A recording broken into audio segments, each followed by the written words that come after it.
6h50, Sud Radio, c'est bon à savoir. Un deuxième décès des suites d'une méningite en quelques jours après une jeune femme de 18 ans à Rennes. C'est un garçon de 17 ans qui a perdu la vie près de Narbonne.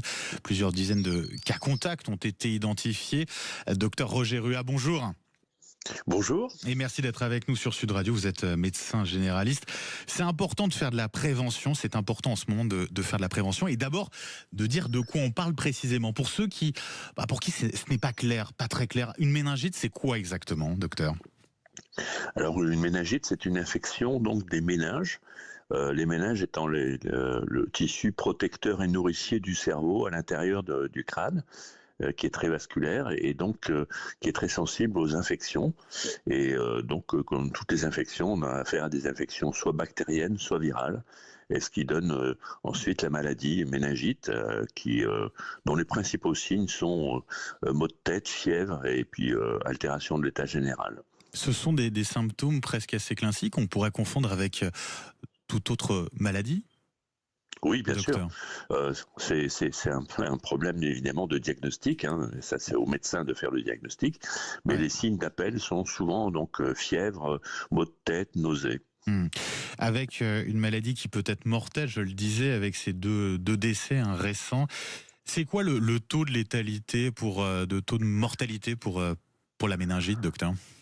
Le taux de mortalité est très faible, il faut rassurer les auditeurs, heureusement, mais il persiste et donc nécessite de faire de la prévention correcte, c'est-à-dire prévention par la vaccination chez les jeunes et prévention par le côté isolation et des cas contacts pour éviter des foyers épidémiques. Avant de parler justement, de revenir sur cette question du vaccin, docteur, sur justement les cas contacts, qu'est-ce qu'on fait de ces cas contacts ? Eh bien, lorsqu'il s'agit de méningite bactérienne, on leur donne un traitement antibiotique préventif. Et lorsqu'il s'agit de méningite virale, c'est une surveillance des signes cliniques pour pouvoir agir dès les premiers symptômes. On est sur une maladie très contagieuse.